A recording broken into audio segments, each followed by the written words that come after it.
Hey everyone, my name's Dan and welcome to this video where I'm going to introduce you about Power Apps.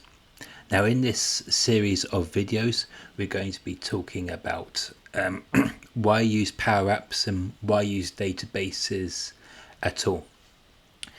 And I know probably many of you are happy using Excel and using Excel database, so I'm going to go through a typical use case of a Power App. In this case, we're going to pretend that we are a hotel and we want to capture our bookings for our hotel. So we want to capture when our bookings are, who the guests are, what room they're in, and how much they have paid so far.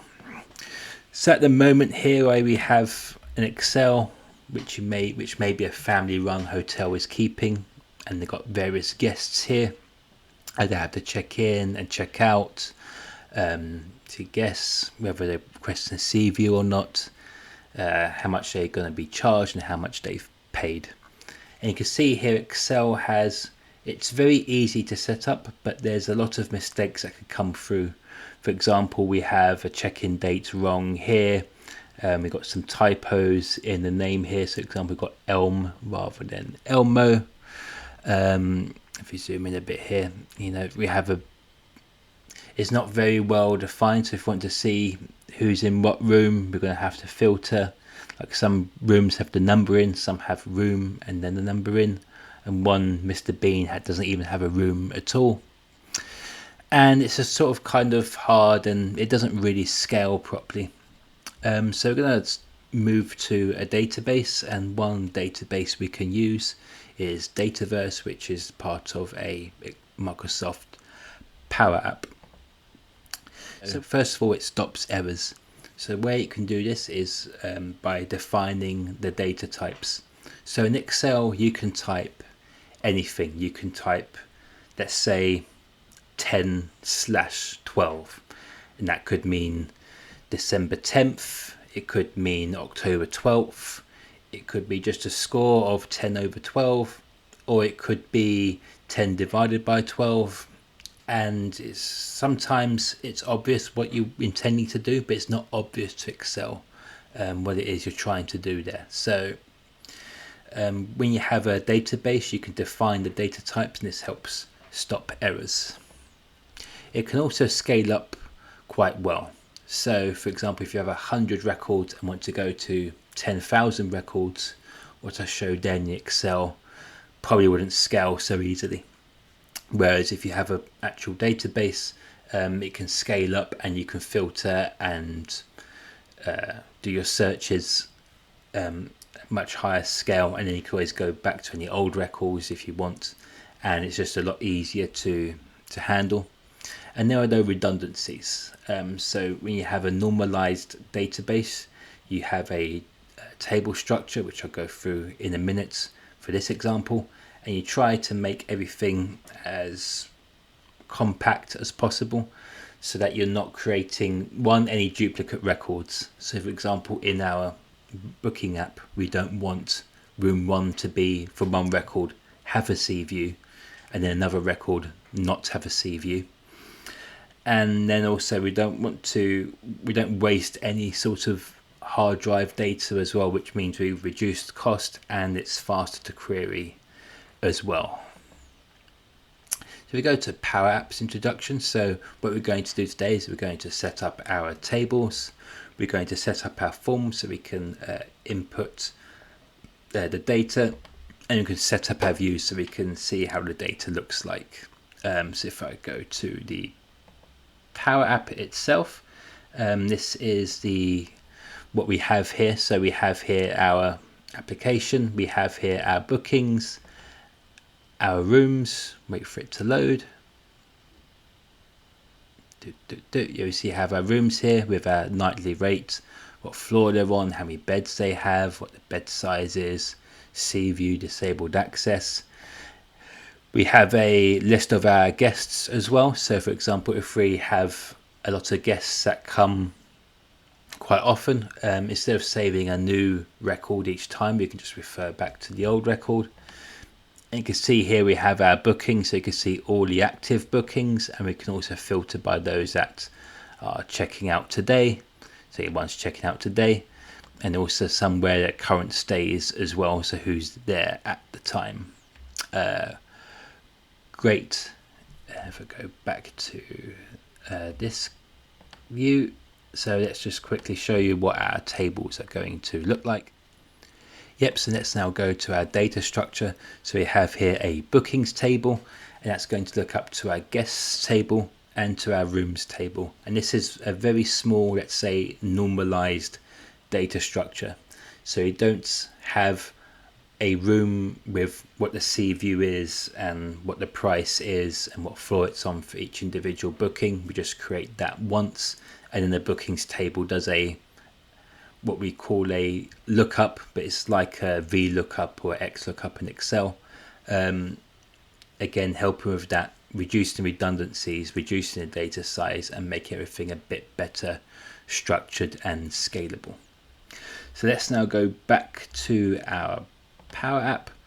So we have here what we want to look like, and now I'm going to start from scratch. So first of all, here I'm going to let's zoom in a bit. Yep. So let's go to what I'm going to do is go to Solutions, and then go to New Solution. I'm going to move my head out of the way, and then we're going to put a new solution in. So what is a solution?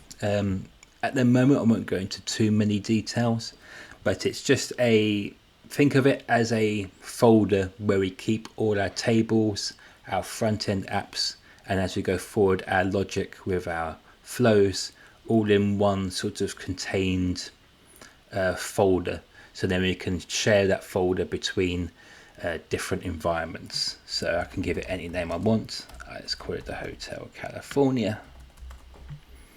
Publisher, I'm going to call a new publisher called you can call it any name you want. So this is giving a name to the publisher so that anyone else can so if anyone else receives your solution, they know who made it. Here we go, and then create.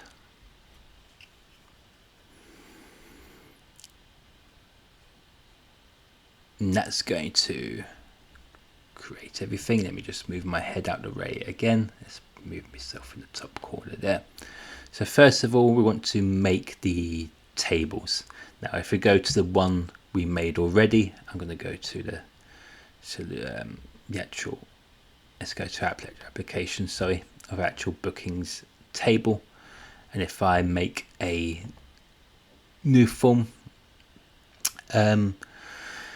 we have a bunch of fields. We're not going to do all of these today. We'll go through more in subsequent videos, but we're going to look at first of all the primary guest, the check-in date, the check-out date, number of guests, disabled access required, sea view requested, and then we'll include a lookup to the room, and we'll sort that out in later flows of how we can best manage this with logic such as flows, etc. But for the moment, we're just going to do a small number of fields. Just go back to our solution. Let's create a new table. Now, if you were to go to this top one, that's okay if you already have, let's say, a .csv file already, or if you want to use AI to describe your tables. At the moment, when I've used AI to describe my tables, if you're using something that's maybe got more than a few columns or it's quite complicated, it doesn't quite work well. So I personally prefer to use the advanced properties, but maybe by the time you watch this video, the AI may have improved significantly. So at the moment, we're going to do a booking. There we go. Let's do booking.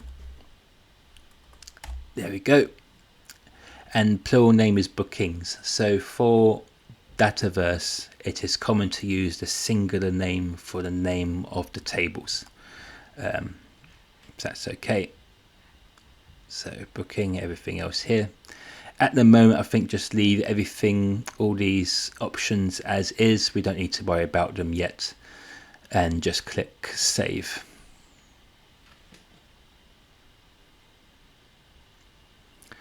That's saved our table.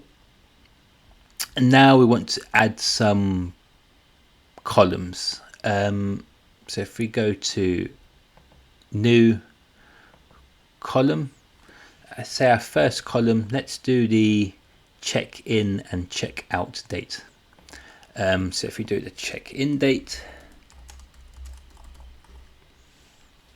that data type is so first of all, for every new column we put in the display name. We can add a description if you want. I won't do so now just for the sake of time, because a lot of our columns are self-explanatory. But if you've got a column which is quite complicated, or if you want to, what's going to be increasingly more useful as we go forward, if you want to help the AI understand what is in this column, you can use the description here, but at the moment I'll leave the descriptions blank. And then as part of our data types, so for each column we have to define a data type. We have to define what it is. We can just put in, let's say, a normal text string, and you have various options here such as plain text, text area, etc. I don't think you'll be using this today, but text is probably the one which you're going to be using the most. Number we'll definitely use today, and you can see here we have whole numbers, decimals, float, which is essentially a decimal number as well, and then language, code, duration, and time zone won't go into today. But most of the time you'll be using either whole number or decimal. We have here date and time, and we have date and time or date only. So for this one we're going to be using date only. Let's just go through the others. So lookup I'll get to in a minute, because we'll use some lookup columns. Choice I'll come to in a minute, because we're going to use some choice columns. Currency. So currency is very similar to a decimal data type, but in Power Apps you can use different currencies, and there are ways of converting them. So for example, if our hotel was charging in US dollars but our guests were paying in euros, we can use this form to adjust for that. However, in most projects you're going to be always using the one currency, so you can still use this currency column, or you can just use the number and the decimal or float columns. It's fine. Auto number, again, we'll also come to later on in this video. File, so this is where if you want to store a file or an image. And then formula as well. Sorry for let's move my head out of the way. Here we go. So we have text, plain text, text area, etc. You see options here. Number, so you have whole number, decimal, float, etc. Date and time, date, time, or date only. So for this one I'm going to use date only. And then save. I think everything else is there. Sorry, date and time, date only. Format is date only. Behavior, keep everything simple for now. We'll come into calculated and roll up in later videos. Required, I think this is a required field. So when we're using our forms, we can make our fields business required. So the person who's filling the form has to fill in this data for it to submit. We can make it business recommended, or we can make it optional. I tend not to use business recommended. I tend to use either required or optional. And I think for check-in date, this is a required field. Yeah, and then I just keep everything as it is. The other option you may want here is time zone adjustment.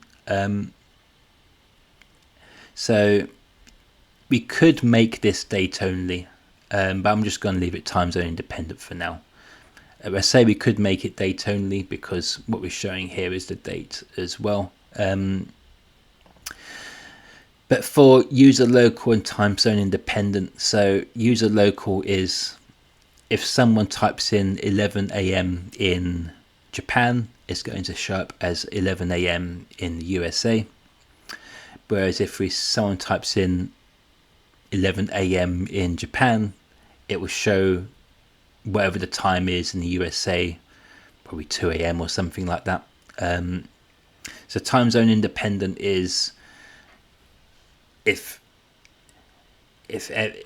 whoever's seeing it in there, it's everything's saved as UTC and then gets converted on the user end. Whereas in user local, everything's just saved as 11 o'clock, 1 o'clock, 2 o'clock, etc. So let's go save.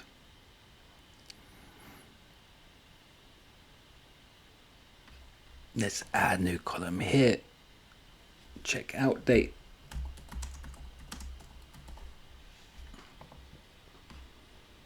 Date and time, date only. Make that's required. Save.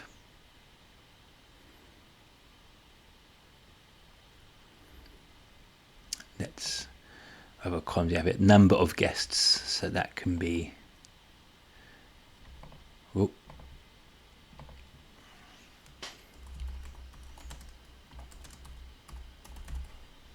So this one we'll make it a number and we'll make it a whole number, because it doesn't make sense if you have 1.5 guests or 2.5 guests, and we'll make this required as well. You can have here options as well: size of number, normal or big, minimum value. Yeah, it doesn't make sense to have negative guests, so I'm going to make this just 1. Maybe we'll keep it at 2 million guests, but you may want to change it to something more reasonable. Click save. And then what we've got here, 2 choice fields. So we call this one disable access required. So this is a choice field, and it's a choice yes and no. So you see here we have no is 0, yes is 1. The default will keep as 0. We'll keep it optional, and so this just gives some guardrails to whoever's putting the data in. So it's either yes or no. I think that's quite self-explanatory.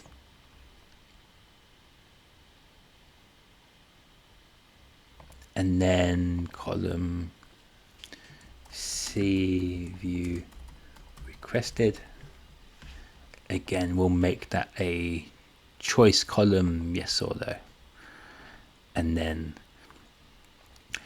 so we're going to keep this yes or no, but I'm going to show you another way of doing a data type. So we can do a choice, and then we can do, and that's if we want to say, for example, yes, no, or undefined, and it'll give us options here, either sync with a global choice. So essentially, if we're going to be using the same choices in multiple tables, keep it as yes, or no is where if you're just going to use it in the one column, and then this could be, I don't know, yes, no, and then don't mind, or maybe something like preferred but not essential, let's say. And so these choices are assigned with certain values, and then when we go into our flows, we won't actually be referring to the labels, but we'll be referring to the values. Now we have it here as 761 million, but we can make it, 1, to free, for example. And this is actually a good thing, because, for example, if we realize we want to change our labels, or for example, if we have a typo here, so say I want to make this a small e, because we refer to the free and not to the actual string itself, we can make this change and we don't have to change everything else upstream of that. So that's just choice columns. We'll probably go into more details as this grows, but cancel or make this a yes, no for now. Save.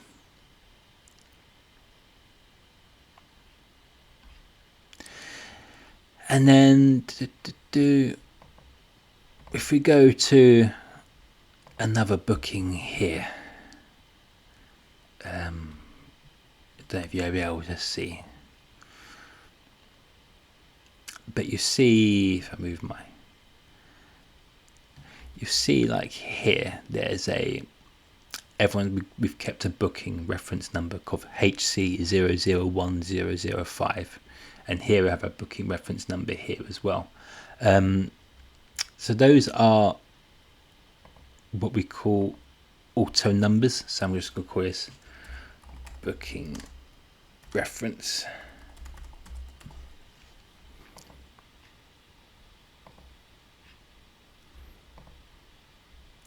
Auto number.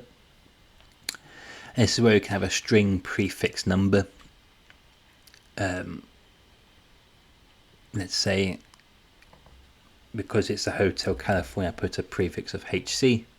We can make it 4 digits or even 6 digits, and the seed value, you put it as 1.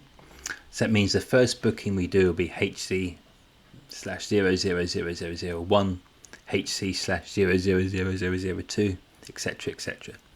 There are some options with this as well, so you can have a date prefix number as well. So we format with the date, or even the month, or we can even do a custom one as well. So let's say if we wanted HC, and then the year, and then the numbers, we can do that as well. And then if you click here and then learn more, it will take you to a page where it tells you sort of how we can use our strings as well, these sorts of things. Here we are. Great. So we save that.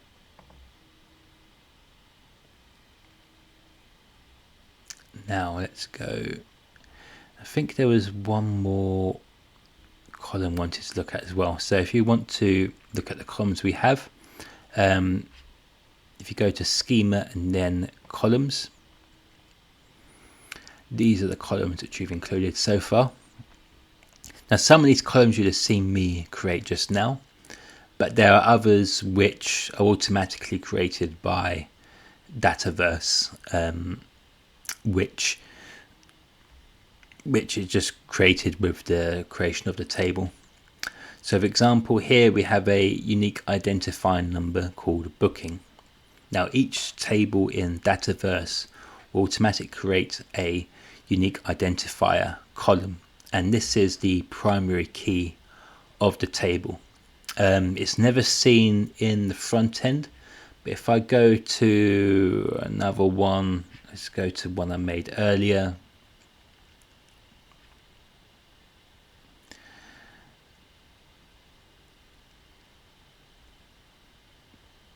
Give it a few seconds. Let's go to tables, booking, columns, and this one booking, this primary booking ID. If I go back and we see the raw data, so if you scroll down in the let's move my head out of the way. So we have here objects, and we have here tables, booking, and then if you scroll down on this side, you can see sort of the raw numbers. And you can see here we have two columns which are called booking on the front end, but in the back end they have different code names, or as we call them, the logical names. So this one is logical name, or yeah, so you see here schema name, logical name here is booking 1, and then this one, if you go edit column, go to the advanced options, you'll see it's called booking ID, and this one is automatically created by the Dataverse. And you'll see here it has it saves everything as a long random string, and it's unique to each record, and it's very, very, very unlikely that any two rows anywhere in the world will have this same number. So you can see here, like it's going to be very unique to the row, and this is how Dataverse creates which row, understands which row to reference. So for example, even though we have a booking ID here, it's not used in terms of Dataverse, in terms of lookups or trying to retrieve rows, unless we're doing some searches. And even if all these were blank or any of these were the same, it doesn't matter, because in the back end it's using this primary ID. Another column which are useful, so we have created by on behalf of, created on, these are all automatic, these are fine, modified by, modified on, etc. And then we have another one which you have status and status reason. So status is a choice column, which we have here is the status of the booking. We can say it's active or inactive. So general,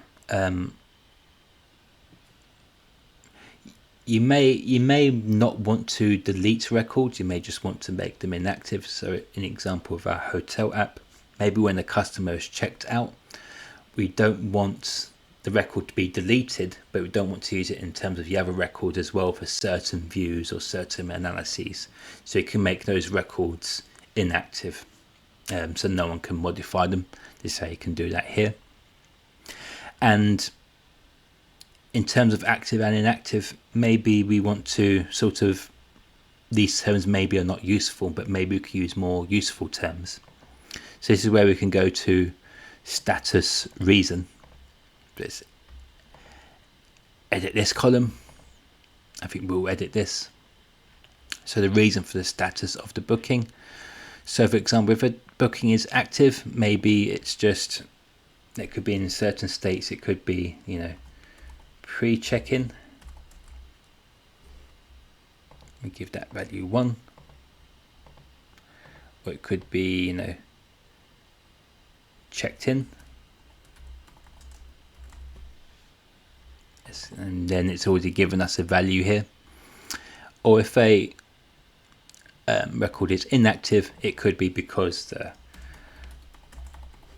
the user cancelled, for example, or had other plans, or it could be that they have checked out and the booking's sort of finished and done and it's not needed anymore. So we can have these options as well. So instead of just having active or inactive, we can give further descriptions of why that is. And then we have the default choice here as well. So I think the default choice here could be pre-check-in, and for inactive we can keep it as cancelled for now.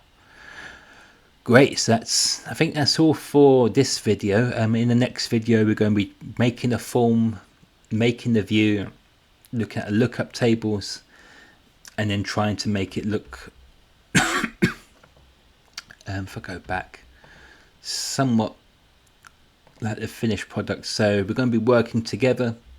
So that's if we go to apps and then room booking. Oh, we had it already here actually. We're going to be creating something so that we can look like this.